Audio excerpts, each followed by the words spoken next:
Damian Lambkin, welcome to the podcast. How are you? I'm very good, mate. Thank you very much for having me here. You seem to think it's a bit random me asking you to come on, really. Yeah, I do. Yeah, but yeah, it's not every day you get invited to come onto a mate's podcast, is it? But and at the wicked Mahara Jiu Jitsu, got to give you a plug.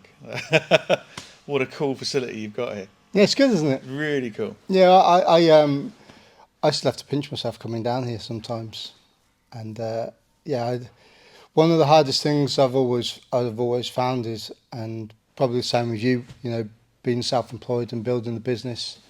Any waste? There we go. Give it a plug. There you go. Thank you very much. But building your own business up is sometimes you have to just kind of stop and take note of what you've actually done and what you've achieved. And I think sometimes if you're not one of those self-reflective people, it's easy to go, I've done that, right, what's the next thing? Having the time to pause and breathe is so important. Like you just said, I mean, I've been doing this for 25 years now, setting up, scaling up companies, and you get caught in the whirlwind of just going to the next problem, the next thing, because there's always a problem when you set up a business, whether it's an opportunity or a wall you've got to jump over. You've got to stop in between each one of those and appreciate, I've just jumped over a big wall here. I've done this. This is great. I've done this by myself and I've paid my bills. Absorb that, celebrate that, and then move on to the next thing. Yeah, 100%. And those are the things that I struggle with the most. And even when I was in the Marines, it was one of those things that I organising events for thousands of people. You get it done, and then at the end of it, you're like, oh my God, thank God that's done. And then you put it all to bed, you put all the stuff away, and all the other people, the event disperses and it finishes, and then the next day you're back into the office just cracking on as normal. And I never really kind of paused and go, do you know what, we ran a fucking awesome event there. Yeah. All these people really enjoyed it, had lots of really positive feedback, and they've asked us to do it again. It's a cultural thing. I really believe it's a cultural thing. In the UK, we don't celebrate success. No matter how big or how small, we just get on, next thing, let's do it. Look at the Americans, for example. They'll be like, man, that's a really good job, well done. And then they actually actively celebrate someone being successful. Like with your business, setting up your business, as you start growing and as you start becoming more successful, more people want more from you. There's none of this celebratory encouragement driving. We were talking about this the other day in a group chat, one of our many jiu-jitsu group chats that we're part of, and it's a couple of local business people really should be shouted about for what they're doing. I think it was Akira at the time. I was saying, look, he's really doing this, he's really going for it, let's jump behind him. And he messaged me, he said, it's a lonely place being in business by yourself. I know, he's only a young lad, he's in his 20s. I've been doing this nearly as long as he's been alive, and it's a lonely place to be. So the individual small business people, no matter what size you get to, should always support each other, and they should always help champion each other. That's one of the things I struggle with the most, especially running my own gym, is that, we've talked about this before, I'm making enough now to cover the rent and actually making a little bit of money on top of it. And I think sometimes from a jiu-jitsu perspective, running a jiu-jitsu gym or academy, people talking about money is almost like one of those hidden things, or we shouldn't talk about that. But if you're going to make something successful, you need to make some sort of profit out of it to make it better for the people that are turning up. I totally get that. People hate the idea that you're making money out of their hobby. So years ago, 20 years ago now, I used to have a dive centre in Whitsand Bay, and divers would come from all over the country to dive on the Europe's first artificial reef. The Scylla was placed in Whitsand Bay, and we were the closest dive centre to it. I had a beach cafe. I was right time, right place, managed to get the finance together and just did it. I was 25, 26. And I love diving. The fact I got to buy a beach calf at the same time was great. But everybody who came down, keep in mind these people would spend £1,000 plus on their own kit, at least £1,000.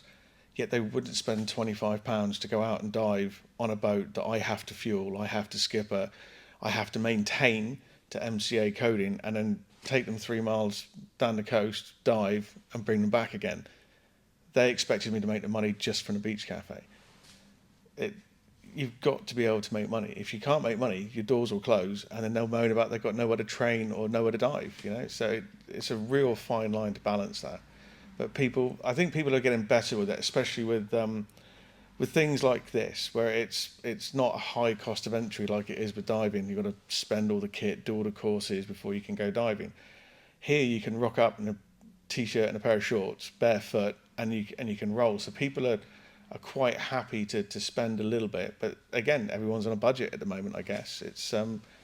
But being able to work with someone who's running the business and training in the business. I mean, you do this all yourself, right? You don't have hundreds of external coaches coming in to help you live, breathe, and operate this. And you get injured, you can't earn money. It's a fine line. Tell me about it.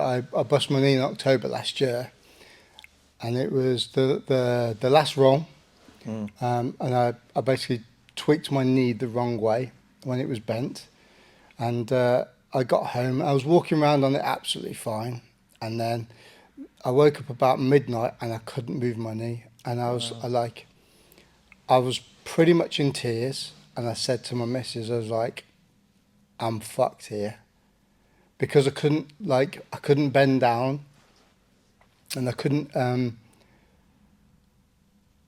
I wouldn't have been able to teach, because Jiu Jitsu is a very active sport. Your body moves in lots of different directions, and to teach those moves and even to show them, you have to be able to have access to all your joints and stuff to work correctly. And it wasn't great. And then we did an open mat on the Sunday, and I opened up and the lads came and trained, and I was just moving about. And then the Monday I was doing closed guard escapes, and I managed to be able to sort of just about bend my knee. And that was it's always been one of my kind of fears. Like, I've been running Mahara Jiu Jitsu now for 3 years, and it's always been like me coaching. I haven't got the level of students at the moment to be able to turn around and go, yeah, I can pay somebody to do it, or give somebody a free membership and they teach a couple of classes or whatever, or they might just do it off their own back. I don't know. I haven't worked that stuff out yet, but I haven't got to the level yet where I'm able to do that and kind of step back a touch. So everything has to be done by me. And it's quite daunting, and I have to very much tailor my training a little bit. But just like the chat about takedowns on the group chat. The group chat on takedowns. The group chat on takedowns is that if you hold back on certain things and you're not confident and you're not committed to what you're doing, you're more likely to get injured from the lack of commitment than you are to just going for it. I completely agree with that. I mean, I'm 46 now. I don't know. I don't look it. I'm 44, mate, this year. Neither of us look it. Like when we were younger and we were looking at 40-year-olds when we were in our 20s, they looked 40. We don't look 40, mate. We're floating around our 30s. It's all up there. But I a minor injury and I'm out for weeks. And knees are always the first one to go, especially when you get over 38. I don't know what it is. It's like a switch gets flipped and away, and that's it. But I helped teach with the Devon and Cornwall Police Brazilian Jiu-Jitsu team, and just getting out and about now, post-surgery, I went down to have a look, and I was so tempted just to get onto my knees and roll. And I thought, I can't do this. I'm going to end up putting my recovery back by weeks. But it's not the sort of thing you can just stand there and talk someone through. It's like the old Xbox analogy. If there was you can play UFC on an Xbox controller, but one for Brazilian Jiu-Jitsu would have add-ons all the way around it. It's so difficult just to talk it through. You have to be hands-on to teach it. So yeah, I completely get that. But with the takedown bit, there's this big, we don't pull guard, we only take down, or we don't take down, we only do a bit of both. I think that's kind of what we would get into on the group chat. Yes, you've got to know how to do both, but it's whatever you feel comfortable doing. Do. I was very much, and I always have been, since I started teaching, told people that you're not going to pull guard. If you do, you can get out. But the reason why I said that, it wasn't like to be a twat and like say, look, you can't pull guard. Yeah. It's to go, right, you have to learn this. Yeah. Because it's like the John Danaher saying is like, why ignore 50% of the body when you're talking about leg locks? Yeah. If you put Jiu Jitsu into a like a circle of a game, if you don't, when you go into a competition, where do you start? You start standing.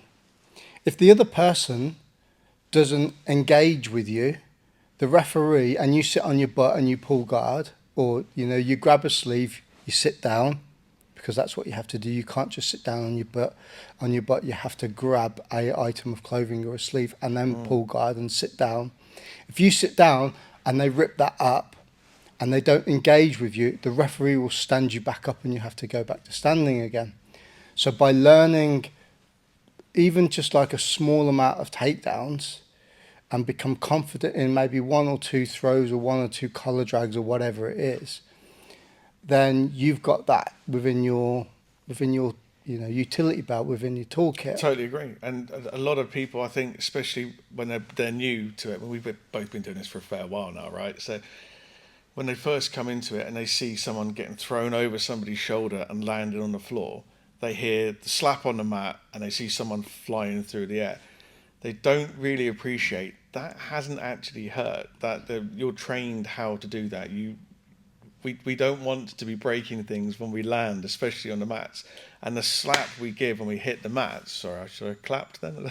The slap you give when you hit the mats, it's just to take the energy out of the fall. It's not relative to your knee making that noise as it hits the concrete or anything. These are pretty good mats, they're judo mats, jiu-jitsu mats. They're 40 mil?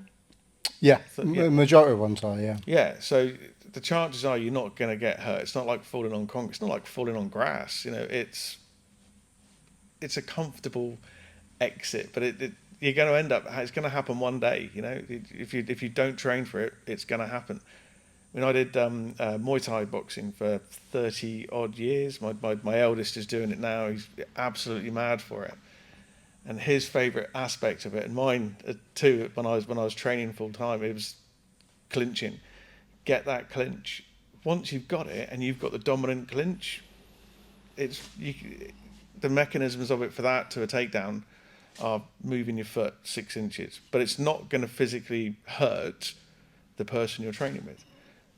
It can, if done in an aggressive manner, but even when you're competing, you're not doing it in an aggressive manner. You don't want your opponent on the mats in a competition to not get back up. You want to put them on the floor and then do jiu-jitsu. I hated takedowns for years. Yeah. And it all stemmed from when I was on my PTI course. At the very end of it, we did the close combat instructors course. Okay. And at the end of the very first day, so the Monday, it was a 5-day course, so Monday to Friday. At the very end of the day, the last thing we did was we all got into the dojo, and we were told that we were going to do, was it 3 or 4 5-minute rounds, and each round was grappling, and each round, or each, every 5 minutes, there was going to be a fresh new person jump in, and I knew nothing about grappling, like at all. I was one of those guys that thought, I'm not the red mist guy, but I could handle myself a little bit. And then when I started doing this, and I was just being manhandled, I couldn't get off my back, I couldn't get up. I was like, this is horrific.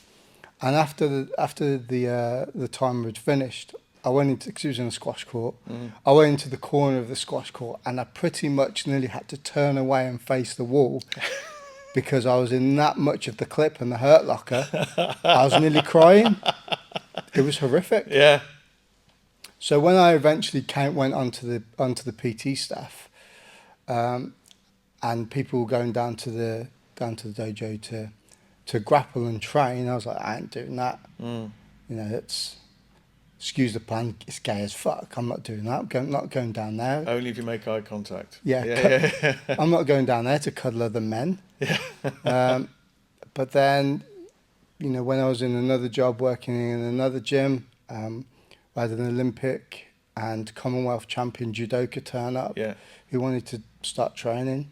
Yeah, he was triple my size and body weight, but he wanted to train. And then a guy who was a purple belt in Jiu Jitsu, but a second dan black belt in judo, said, you know, can we teach some sessions?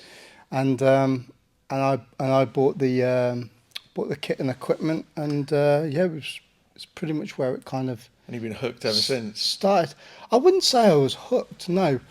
Like, not at all. And people that have asked me that, you know, previously, I started doing jiu-jitsu purely for the fact that it was something different to do from going to the gym and doing the same gym routine, and when the waves were poor, to go surfing. So that's primarily why I started, and I started doing it once a week. And then when I was at home, I went to Exeter and trained at Exeter BJJ. So I was like then training like once or twice a week. And then the more I did, became a blue belt. I just started training a little bit more. I started teaching, like and making dojos to each of the gyms I was working in. So then it went from training like once a week to training, you know, 3 or 4 times a week, because I was teaching on a Tuesday and a Thursday on camp where I was working, as well as going to my actual, you know, training sessions in the evening. And it just kind of went from there. It was never, I never purposefully kind of was like, I'm going to be, you know, this is my thing, you know, this is my jam. I just kind of went with it, and now I own my own gym and I'm a black belt. So Turns out you are. It is your thing. it is my thing, yeah. Yeah, and you love it, and you've done so well. I mean, I didn't intend to get into jiu-jitsu at all. I mean, I was, so I had a crazy kind of path into jiu-jitsu. Like when I had my beach calf, I got hit by a lorry, and I ended up having to have back surgery. Couldn't use my legs properly for a good 18 months, and everything I did, I was in absolute pain. But I was still eating as if I was up at 5 a.m, diving all day, training in the evenings, going to bed at 1, back up again. And so I just ballooned up in weight, and I had non-stop pain in my legs and my back. As soon as it took about 3 or 4 years, and the doctor sent me for an MRI and had back surgery to sort my lower back out. Within 18 months, I went up to a 56-inch waist, so I got pretty big. So within 6 weeks of the surgery, I was like, I've got to go training again. And I went straight back to Thai boxing, and I started going from a 56-inch waist down to a 32-inch waist. I dropped 45 kilos in weight, which was phenomenal, and I was so happy with it. But my mobility, I wanted to see how far I could push my mobility. And then randomly at our Thai boxing gym, our head coach said, we've got Gracie Barra Cornwall, Rafael dos Santos coming in. Does anybody fancy trying out Brazilian Jiu-Jitsu? I thought, well, what better way to try out your mobility than to give that a go? I'd done some traditional Jiu-Jitsu in the past, but nothing to the sort of level that we're looking at. And like Raf, he's 4 times world champion, no-gi, former Brazilian Olympic judo team, and he knows his stuff. And I expected this giant of a man to walk in the room, sort of 6'6", chiseled. He's absolutely chiseled, but he's about 5 foot, and he had a real way about him, about just walking in, putting you completely at ease, and saying, right, we're just going to have a little roll around, we're going to do some basic stuff, and we're going to see what you think. And I loved it. I mean, because I guess for me it was the first time I could actually freely roll around again, like and have pain-free movement. But I knew that it was now more than a stand-up game, and that there was something to this, and that was 14 years ago ish. And I started in Cornwall because that's where I was, and came to Exeter, started training with Exeter and yourself, and yeah, I absolutely love it. Absolutely love it. There's something almost, well, for me personally, having had so many injuries and so many surgeries, it's something very freeing about it that I can do that now. And if I can't figure it out, there again in this sport, there's very few egos. If there are, they don't last very long, and everybody's willing to help everybody. And I love that mentality of it. I think it's more the mentality of the people that you train with, which appears to be a global thing, rather than just the sport itself. Yes, physically demanding. Yes, makes you think. It's chess with people. Murder yoga, as Genki calls it. I think that's a brilliant analogy for it. But it's also the support network of the people that are there. They'll stop. They'll take their time. They'll help you, and you don't get that in many other sports. No, and there's not many other sports either that you can just go to a gym and you can train with world champions. Yeah, I know, right? It's weird. It's really weird. I mean, look at the quality of people that you and I train with. I mean, we've got European champions, people who've gone to Vegas to train and compete in the world championships. I mean, it's a really high caliber. I mean, I went and watched the Jorge Masvidal and Nate Diaz fight in Madison Square Garden at like 2019. Yeah. And I went and trained at Henzo's for a little bit because a friend of a friend basically was the striking coach there for MMA. And I went and did a couple of sessions there, and because the fight was going on, you had loads of like the UFC fighters were there. There was like, Gordon Ryan was there, Gary Tonin was there, his missus, John Danaher was teaching the class. I mean, for non-jiu-jitsu listeners, that's like Ronaldo walking into the room Yeah, it and is teaching how to exactly play football. like Yeah. and all these like world class people, not just from the MMA fraternity, but also the jiu-jitsu side of things. Like Buchecha was there, and a couple of other guys, and just being on the mat and just drilling with these guys and training with them and rolling with them afterwards is like, yeah, going to your local park where your local football team practices, and Ronaldo or I don't know anybody about football, but having Madonna, Maradona, Ronaldo, and all Yeah. all these types of people, just coming down to have a kickabout Yeah. when that's never going to happen. It's bizarre. I mean, so I used to train up in Bristol quite a lot because I was working there 3 days a week, and I was training with Bristol Gracie Baha, Giza, who's the owner and coach, really lovely bloke. But he had Roger Gracie come along and do a seminar, and he said, "Look, come along. You're more than welcome to come along." This guy's 5-6 times UFC world champion. God knows how many times world champion in Brazilian Jiu-Jitsu, and he is a giant. Like he's well over 6 foot, and about 6 foot broad as well. And I'm actually getting to roll with this guy, and there's not, again, it's like football. I guess you're having a kickabout with Ronaldo, but Ronaldo's got hands the size of a bear's paw, and he's saying, "Oh, that's really good." That's as he's submitting you. You did really well.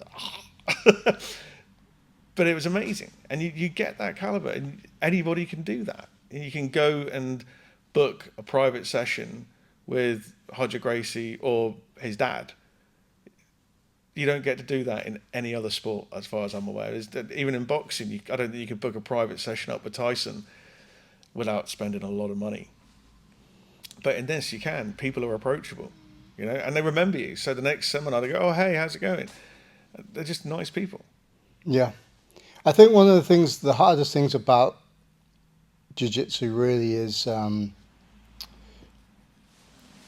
again, there's this debate, isn't there, about like what's the hardest belt to get and all that sort of thing. But I think one of the hardest things for people to do really is to walk through a door on your own and go, I'm gonna start a hobby or like whatever, which involves wrestling other people, trying to pin them down, trying to snap their arms, their legs, and strangle them. and it's quite intimidating. And you do, and it's not easy. It is hard. It's hard work, but it's also very rewarding. I would say the first 18 months of starting jiu-jitsu, you're just a punch bag for other people. But out of that, you have to be a special kind of weird to keep coming back to try and get better at it. And I remember rolling with lots of different people, and each time my mentality was, like I always tell this story, when I first started at Exeter, Johnny Gurr like submitted me about 12 times in 5 minutes. And I was like, right, for me to improve now, I need to roll with him again, but this time he only submits me 11 times, then 10 times, and then it gets to the point where he's not submitting me anymore. I'm just surviving on the bottom.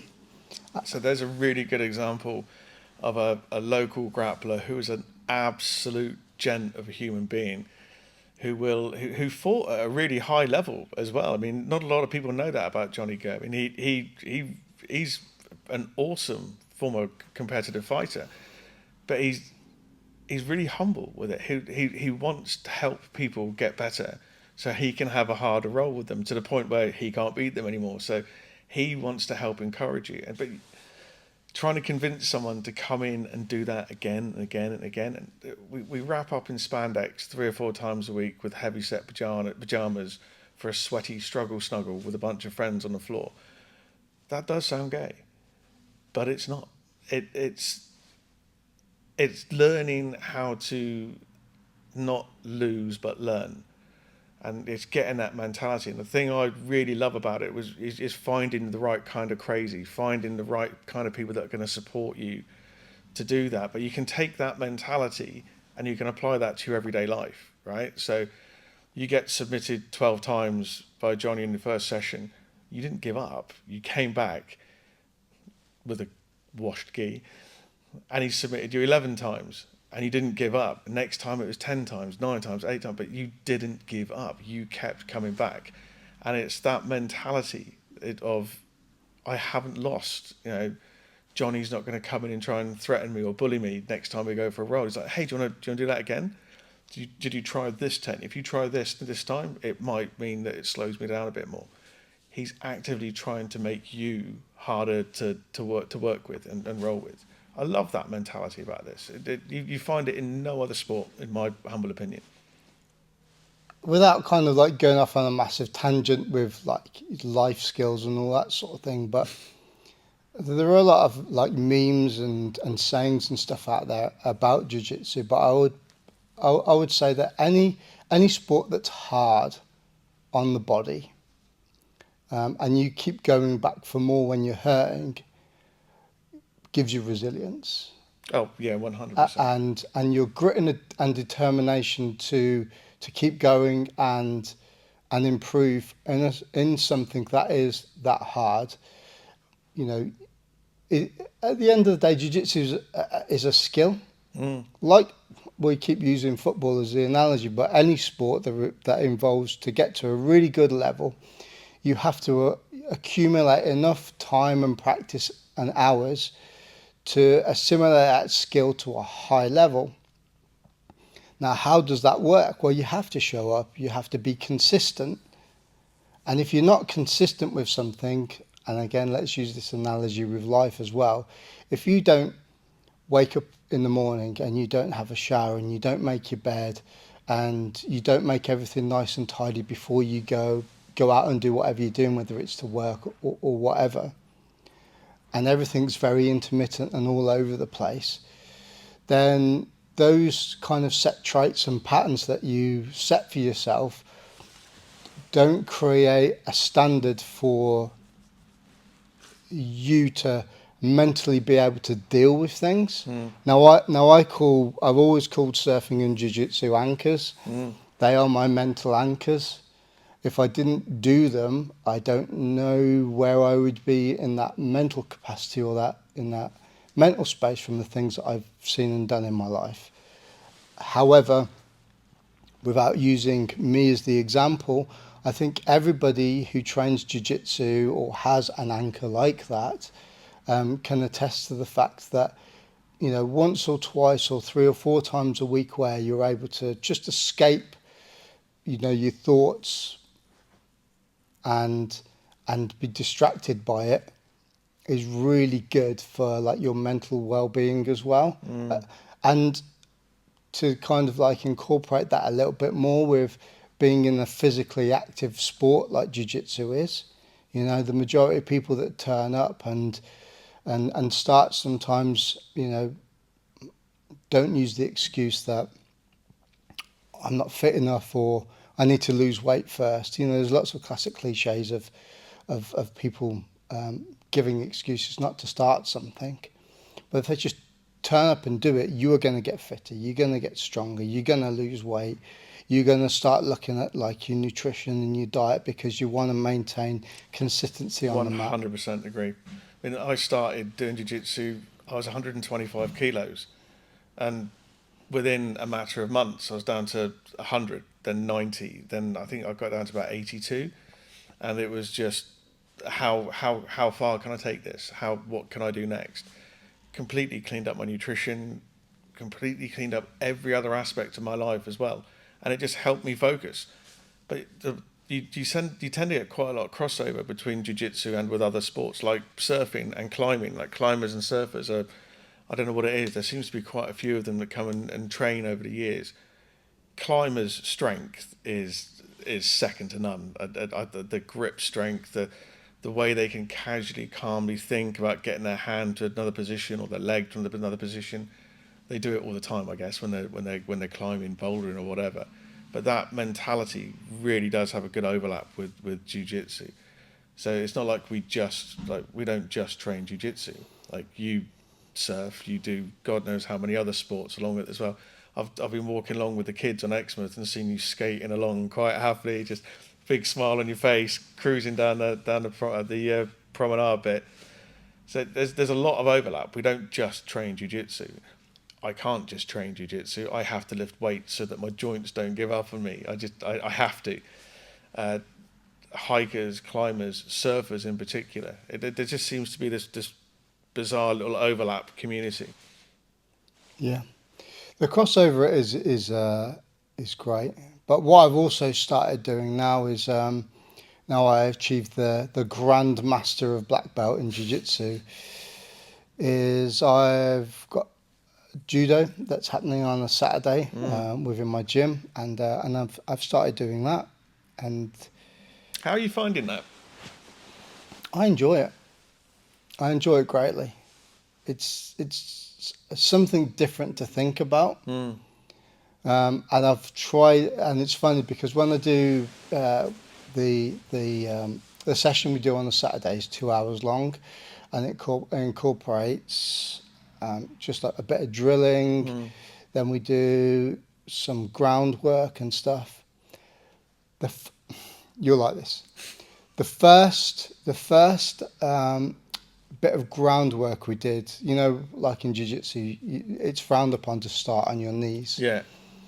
So we started on our knees, and I was with, I can't remember her name, so forgive me. I was with this girl, and it's from, like I say, the guys that come down on a Saturday and train, they're also from Exeter University Judo Association. Okay. A couple of my students are the coaches there. And anyway, this girl, you know, we bowed, and then she just come over and fucking clotheslined me in the head. And I was like that. I was just like, she hit me in the head with a bicep, so like, Yeah. you know, proper forearm smashed me to the deck. And I was like, that fuck you now. It's like, this is how it's going to be, is it? And I like that, you know, it's great. And I've tried to, when we do the groundwork as well, I'm not just doing jiu-jitsu. I'm kind of trying to incorporate the judo mindset. So like holding your collars, lying flat prone on the floor, not letting people turn you and stuff like that. Again, the two guys that teach, Mick and Matt, Mick's been training judo for 60 years, I think he said. Wow. He started when he was really young, and Matt, his son, is a brown belt, and he teaches as well. And when they lie flat on the floor, they can be really difficult just to turn over. Easy to put your hooks in and take the back, but like people that haven't really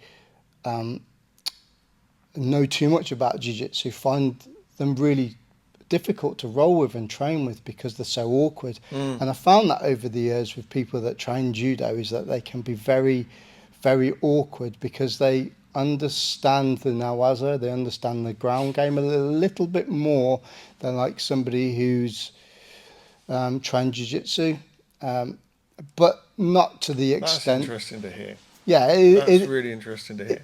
it is really strange, and I think if you translate that a little bit, when you've got a new guy that comes through the door and doesn't fucking know anything, it can be really difficult sometimes to control them. There's a guy who used to play for England rugby union called Tom Johnson, and he came to a couple of my jiu-jitsu sessions when I was in the other place. He's like 6'4", built like a brick shit house. He's personal trainer now, but really, really health and mental health advocate. And went to spar with him, and he's just like fucking bench pressing me all over the place, like throwing me just to hold on to him. Yeah. Was like the game really. But the flip side of that, give him 2 to 3 years training, that he won't be that awkward anymore. Yeah. He will play the game. Yeah, no, I completely get that. Completely get it. We get the same with the police guys. The one thing that kind of shocked me when I first started training with them, and I don't know why it shocks me because these guys and gals handle people every single day for a living. They are really, really used to it. So to grapple with them is quite interesting. Now, if you also take some of their tag team guys and their riot people, they're built like chiefs, and they don't look it when they've got all their clobber on. But you get them into the gym, they are built like like a pro rugby player. Not so much the women. I will give them credit. They are incredibly strong, and they're actually more aggressive than the guys. But they're used to handling people, but they're used to handling people in a certain way. So like you said, as soon as you get that knowledge of how to manipulate or to use someone else's strength against them, it makes it very easy. It's very frustrating for them though. This is the sort of stuff that works on someone who's not trained. It doesn't work on somebody who is trained. So like again, both of us would be in here with a couple of their white belts from the police who are stacks. It's not the strength that's going to make them win that competition. It's the knowledge they got behind it. Judo-wise, I did one judo session when I was probably about 10. I walked in, I couldn't even say I did the warm-up, and as part of the warm-up, they started doing throws. And this 12-year-old kid threw another 12-year-old kid, and he snapped his thumb there and then. I was like, nah, I'm out. So, can we go home, please, Daddy? And that was me. That put me off it completely. I just kept to stand-up stuff like karate, taekwondo, Thai boxing. And it wasn't until I started getting back into jiu-jitsu or got into jiu-jitsu properly that I really appreciate that. I wish that I'd stuck with judo at a young age just to learn how to do the takedowns properly, like we were saying earlier on, right? So if I'd learnt it at a younger age, the anxiety of doing it as you get older, being more worried about how you're going to land and that slapping noise when you hit the ground, that would have all been gotten rid of when I was a kid. And I wish I did judo for that reason. Absolutely would. But again, you're never too old to learn, right? So for me to get better at jiu-jitsu, I've got to spend more time on a stand-up game. I completely get that. No, I really enjoyed judo, and I've appreciated it a little bit more. I used to be quite complacent with it. Yeah. And it's just a different form of doing something. You know, jiu-jitsu incorporates lots of different styles. You know, sambo incorporates wrestling, it incorporates MMA, judo. You know, any other like sport that involves taking somebody down and getting them to the ground, and but it's hard. And again, it's another one of those sports where you have to be quite an aggressive person to get anything. I was training not this weekend, the weekend before. We were training here. I'm a white belt again, so it's pretty cool. That's pretty cool. But it's a white belt that knows how to throw people. So I was training with a couple of the red belts, and I'm not like slagging them off or anything like that. But they just, because they've started doing judo, and hats off to them, and started doing something. They haven't quite got the aggression of it yet. So they're trying to do these different techniques, but they're going through the motion of, right, I'm going to do a throw. But if I don't want you to throw me, then I'm not going to let you throw me. Yeah, no. So unless you do it aggressively and hard and put me in a spot where you're dragging my body weight up onto my toes and throwing me over your hips or whatever it is, or tripping me, is that you're never really going to get that. So I think that's another important thing to keep in mind, that these are combat sports. And the idea of combat sports, in my mind, it's always my turn. It's always my turn. So if you're sparring, unless I'm helping you train and I want you to get better, if it's sparring time and it's someone of equal level to you, it's always my turn. So I'm not waiting for you to get a position before I do something. I'm grabbing you, I'm taking you to the ground, and I'm going to try and submit you. And you should be of the same mindset. And if you're not, that's going to affect my training. So have that mindset. You're not trying to kill each other. You're not trying to break a limb or break each other's noses. You're just trying to train. And I can't train. If I like, when I used to compete, when I was training with Raf, like, we would compete all the time. But it was very much that mentality: work together, train hard, fight easy. And that's why we did so well, to be quite honest with you. And that's why we got the bug, because it was a community of us training constantly. But so many people, you do see this, no matter what you train in, turn up, do the class, and it's, oh, sorry, did I hurt you? No, I'm sorry. It's a combat sport, Don't be afraid. It's one of those things I have to keep saying to people, as I keep saying, stop fucking saying sorry. Why are you saying sorry? Sorry, did I hurt you? Yeah. Well, that's the fucking point.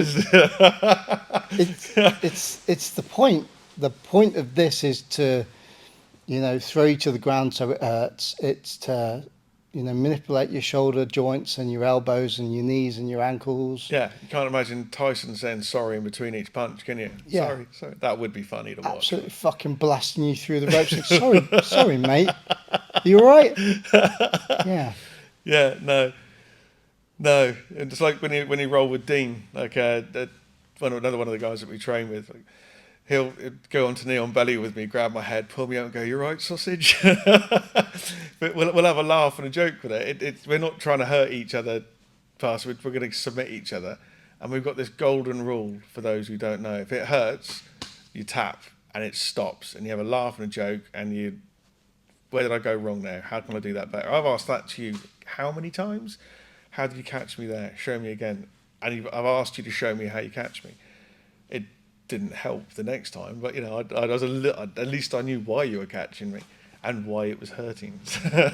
One of the people that I've followed throughout, and I kind of idolise a little bit. I trained with him when I was blue belt, maybe. It was Chris Hoyter. All right, and yeah.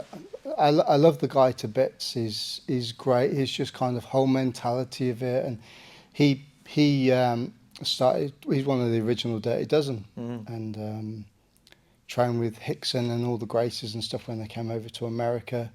And I kind of love his analogy of how he looks at jiu-jitsu. Think street, think the sport, and that's kind of what I've been doing over the last year, and explaining to people about the competition point system for jiu-jitsu is the way it is, because it's how you would beat somebody in a street fight, you know, you throw somebody to the ground, 2 points. Mm-hmm. Past the legs, 2 points. Don't get anything for side control. Get 4 points for mount. Of course you do, because once you're in the mount and you secure it, you can punch the shit out of somebody's Yeah, head. yeah, yeah. Elbows, headbutts, punches, brilliant. Taking the back, 4 points. And rightfully so. Because everybody, like our whole biomechanics is facing forwards. Facing forward, yeah. So if you take their back, you know, you're choking, you're manipulating elbows and joints and stuff like that, if you know how to do that sort of stuff. But rear naked choke in the back position is like, you know, the king of submissions, right? Yeah. It's like everybody's heard of it. Most people give it a go. The majority of people who don't know how to do it will at least cross their legs and allow the practitioner who knows what he's looking for to submit the person on the back. But just because you're in one position doesn't mean to say you can't get out of it, right? And that's the whole point. Is you're not just because someone's got your back doesn't mean you're going to stay there. Doesn't mean to say you're not going to try and fight your way out of it. Yeah, I mean, I don't go down the whole line of like self-defense, because I think there's too much variety or spider legs, spider webs that come off the jiu-jitsu track as it is. You know, we talked about, you know, the takedowns, the leg locks, the barambola roly-poly stuff. You know, the fundamentals that people just miss because they want to go and do all the cool stuff. Well, that's what I really like about Roger Gracie, is he doesn't do any of the flashy, spinny around, rolly round stuff. He just does the basics really, really well. And I love that. 'Cause he's a big guy, so I can get on board with that. I'm quite a big set guy myself. But he'll just avoid, like, you see all but even Nate Diaz to a point, he'll absolutely worm his way around and roll around to get people. But he doesn't. He'll just take his time, methodically approach it and submit. And he's got the track record to prove that the basics work. And I love that. Just get the basic stuff right. You've took a little bit of time out of training recently. Do you want to talk about that a little bit? Yeah, no, sure. I mean, so what we're in March now, March the 18th. So on December the 18th, I was diagnosed with bowel cancer. I wasn't feeling right for the best part of a year or so before that.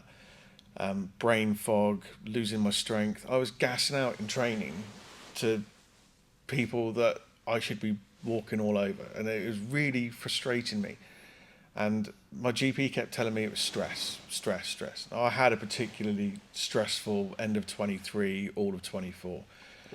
So I thought, right, I can get on board with that. So October came along. I got a text message from my GP surgery. You've got a new GP. Do you want to book an appointment?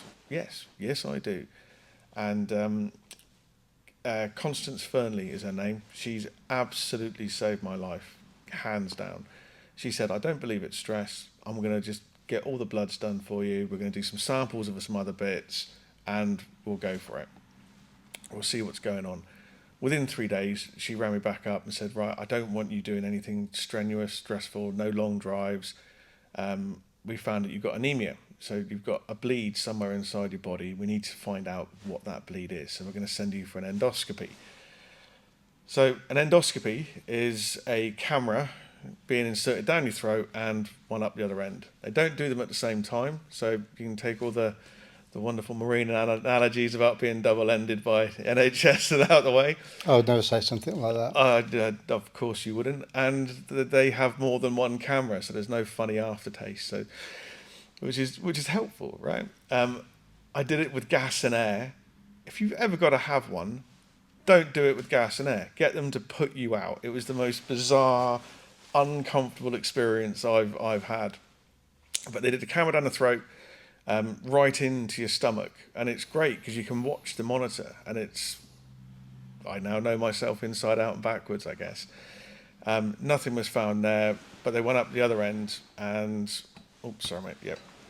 So they did the examination with the camera from the other end. It's a tiny camera, so don't think it's like a Canon EOS they're going to try and shove up there. It's a fibre optic bit of kit with a claw on the end of it, so they can do biopsies. when they go in, they say it's quite funny because when they get to your left hand side, just above your hip, they say, and everybody, it feels uncomfortable. It's like this really weird bend, and they've got to push this camera through. I wasn't aware that all of us have about 23 to 25 feet of bowel. I mean, I'm bad enough packing a suitcase to go on holiday. I mean, I have difficulty repacking it. So I was thinking, how do they put you back together again? There's spares. So they put this camera up and have a look, and they came across something, and it was a 2 centimeter long polyp. Now polyps like imagine what a tic tac looked like, but just inflated to 2 centimeters. And it was the doctor was like adamant. He said, "Look, we know what this is. We're going to take a biopsy, but we can tell you with some certainty that this is cancerous. So you have bowel cancer." So they took the samples. They didn't say that with the camera up your backside. They wait till you get out and you come off the gas and air before they drop that little nugget on you. And they did it in such a good, calm, caring, understanding way. I mean, that's what they do for a living, right? They don't just say, right, yeah, you got cancer, see you in 2 weeks. They sit down and explain it to you. They tell you what else it could be, and what other tests you've got coming up. And I was quite fortunate in some respects that it could not have been anything else. That was it. Now we know what we've got to deal with. Let's get on and deal with it. And I had to do this in Tiverton. So I live in Exeter. I had to drive half an hour to Tiverton. Got over the gas and air. Sat in my car and thought, "Fuck! Just been told you got cancer." So you do. You get the tear. It comes out your eye. You wonder how you're going to deliver that news to your children. And that was the only difficult part of the whole process for me, was figuring out how am I going to tell my children. And your head can go one of two ways. You can either go really dark, or you can give it a bit of a wobble and go, "This isn't a death sentence. I can get over this. I can beat this. It's a 2 centimeter cancerous tumor. I've got this." I then got booked in for a CT scan, and the CT scan showed very clearly it was 100% cancer, but it also showed a shadow in my liver. So they had to be really honest with me and say there's a chance of a secondary cancer. So none of the blood tests said that was the case. They did my liver function tests, all came back as fine. So they would order me an MRI scan. Now I'm now thinking, great. So now potentially I've got cancer in my liver as well as my bowel. Let's just hope it's not in my lymph nodes or anything else. So they did every test you could possibly imagine. The NHS were fantastic. Now this is within 6 weeks, so Christmas has happened as well. The world closes for a fortnight over Christmas, and I'm in for scans in January. So I was really impressed at this. And luckily for me, the MRI showed the patch in my liver was either like a fatty deposit or a cyst or something that we've all got. So don't worry about that. It's just in your bowel. So they booked me in for surgery for the 13th of February. I went in the morning at 7:30 in the morning, and by 1 o'clock in the afternoon, I was coming to being offered a cup of tea. And that was it. They just cut it out. They made, there's 2 ways they can do the surgery. One involves quite a large incision. My cancer was on my right-hand side of my body. So I showed you the scar earlier Yep. on. And I'm 4.5 weeks out of surgery. They don't look like big scars. So I've got one from the belly button, one just under my stomach, one over here and one over here. And they basically put the arms in and the cameras in to get a better view of it. And then the one in the middle goes in, cuts out the section of bowel and everything around it, and then removes it. And they removed 35 centimeters of my bowel, which to me sounds like quite a lot of bits. But when you've got 23 feet of it, I don't really think it's that bad. And then they replumb you. And it's literally 2 pipes, boom, plumb back together again, stitched up, patch him up, let's just make sure it doesn't leak. So for, I think it's the first 6 weeks after surgery, you can't have a very fibrous diet, because pushing water through a pipe that's got a leak in it, it can leak out the bits. So they want it to be as solid as possible going through the pipes. So I'm on a tragically high carb diet. As I was saying to you earlier on, the yes and no lists that I've got for what you can eat is no, basically vegetables, no green veg, no broccoli, no salad, no peas, no fibrous, nothing but seeds, no nuts. And on the yes list, chips, crisps, potatoes, meat. It sounded, I've got this, like this is great. I can just have a really cool, I'll go have fish and chips every day, not a problem. 4.5 weeks later, I'm looking at broccoli, just thinking, oh, I can make a beautiful soup out of that. I can't wait to have that. So that changes again soon. And in another 5 to 6 weeks, I can get back on the mats. There's no point in trying to push my recovery. 2 days after surgery, I was walking 200 or 300 yards up and down the ward, which they were really stoked about. They thought this is you're doing everything you should do, getting up and being active. Yesterday, I had a 10-mile walk. Within 3 hours of surgery, I was back to work. I was on the phone doing emails. I felt fine, absolutely fine. But if you and then 2.5, 3 weeks ago now, so 2 weeks after surgery, I got told that there's all the biopsy results have come back in. They can't tell it on a microscopic level, but I'm clear of cancer, so it's gone. They're going to check me now every 6 months for the next 3 years. So that's CT scans, blood works, endoscopies for the next 3 years, and then for 2 years after that, it goes from being every 6 months to once a year until end of 5 years. It's completely all gone. Something could flare up in that 5 years, but with the amount of checks I'm getting, it would be early, done, in, out, away you go. But from diagnosis to being told that was 11 weeks. So I think I actually sat down with my sister, and because she went through breast cancer during COVID, so she had to go through all the chemo, all the radiotherapy, you name it, she had it. And I said, I've had the man flu of cancer. Being told you haven't got it anymore kind of made my mind absorb for the first time the diagnosis. Everything happened so fast, I didn't have the chance for it to be fully absorbed in my mind. And whilst I was in hospital, and we'd had that conversation, I was looking around the ward for the first real time. You have a chat cursory with people, and a couple of days later they're in the curtains back and you can talk to everybody else who's on the ward. I was not the youngest person there. I'm 46, and I was told I'm quite young to have this. There was a guy, mid-30s, who had, like I said to you earlier on, he had his bladder removed, had a stoma bag fitted. And then there was a guy in the ward next to us who was in his mid-20s. I mean, same sort of thing. This is what this ward's for, is abdominal and bowel issue. But they were cancer patients as well. So it doesn't really matter what age you are, you can get it.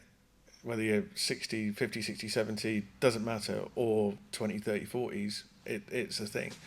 The thing to be aware of is listening to your body, and if you don't feel right, going and getting that checked out. And I can't stress that bit enough.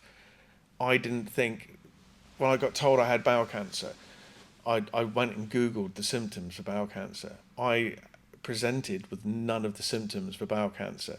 I wasn't passing blood, front or back. There was none of that. None of the other symptoms around it, stomach pains, issues, cramping, none of it at all. I was losing strength, and I lost in total. They did a measurement, crikey, probably about 18 months before I was diagnosed. We did like a measurement of muscle mass, because I said I was getting weaker, and it was double checks pre-surgery. And I've lost about 20% of my muscle mass. So I was getting weaker. It's just nobody could tell me why I was getting weaker. And it turns out it's because of the anemia, but the cancer itself, and everything was just eating away at my body. So plus side is I now know why I was gassing out all the time, why I was weak. But now also, how can I adjust to that? I mean, I'm still going to have the anemia. The anemia is going to be around with me for another 6 months at least.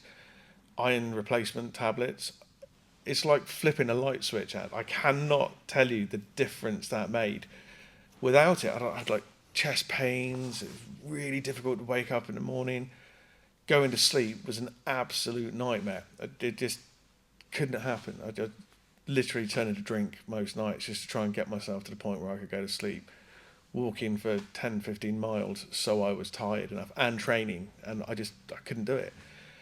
3 days iron replacement tablets. I was getting 8 hours sleep, 9 hours sleep a night again. No chest pains. There was no.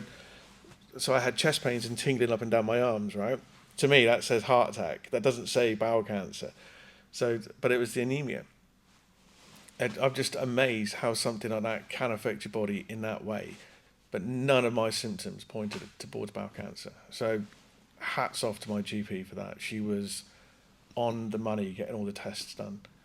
And now all I've got to do is sit and wait, really, and eat chips. It can't be bad, really. There's always a profit to something, right? Mate, honestly, there's only so many carbs you can have. If I have to have pasta linguine one more time. Yeah, it does sound like a bit of a dream, doesn't it? It's almost like keto, but without the pasta. Oh, yeah. And the potatoes. And the potatoes and anything nice. And anything else. So it's just like eggs and potatoes. Yeah, pretty much. Mate, that sounds like super savage, but also on the flip side of it, I think everybody deep down, like, you know, coming from a personal perspective, there's a couple of my, well, not biggest fears, because I don't really think about them that much, is that I did a few courses in mental health because I wanted to recognise any PTSD or any mental health changes to me from the things that I've seen, I've done, I mentioned earlier. And the other thing is as well is like what you're saying there, you know, of do I feel ill? Do I feel like, you know, have I got brain fog? How do I feel different? How would I know if I've, you know, got cancer? And, you know, I'm one of them weird ones that every time I go for a shit, I have a look down the toilet to make sure there's no blood in it. Checking my nuts every single night, not just because I'm having a wank, but, you know, but checking, you know, all the time. And I'm not doing it from a hypochondriac sort of like way. It's just kind of trying to be a little bit aware of a little bit more aware of your body. Well, not just that, mate. We spend more time worrying about if our car's got enough oil in it, or if it's just got the right amount of tread on the tyres, is there enough air in the tyres, than we do about our own bodies. So we listen to our car, right? Sometimes you turn the radio up a little bit too much so you can get rid of that tapping, because that's been there for a while, right? You shouldn't do that to your body. If you hear that tapping, turn the fucking volume down, go and see a mechanic, because they know about it. But that's what they're there for. That's why we have doctors. That's why we have car mechanics. You know, the difference between your car is that costs money to fix and get fault finding. The difference we have, and luckily here in the UK, that doesn't cost us money. It's just time. Take the time for you. Go and get yourself checked, no matter what it is. And you should be checking your nuts. You should be having a good old feel and letting know. And at some point, every man's looked down the toilet and thought, is that a world record breaker? But you should be having a look. Is there blood in it? If there is, there's only one phone call to make. And that's to a friend, to let them know that you've got something going on. So, because you need a support structure for this. I don't care who you are, you need a support structure for it. Whether you think you have one or not, a WhatsApp message to the person who sends you those ropey gifts every day, or the memes, they will 100% support you through it. And I'm really fortunate with my friend circle that I've got. And then to the doctor. Make sure you got support. Go and see a doctor. If it's nothing, that person can then take the mickey out of you for wasting their time. That's cool. That's exactly what you would do to them as well, right? But if it's something, that's the first person that's going to say, right, let's give your head a wobble. It's not a death sentence. We're going to go on and we're going to beat this. Mate, on that note, it's been absolutely fantastic talking to you. Likewise, mate. Thank you. And thanks for coming on the podcast. And hope to see that brown belt of yours on the mat soon. It will be. It'll be the one getting beaten up by all the white belts and blue belts for the next 6 months. Getting whipped. Getting whipped. Yes. In Cheers. every way. Cheers, mate. Cheers, mate. Thank you.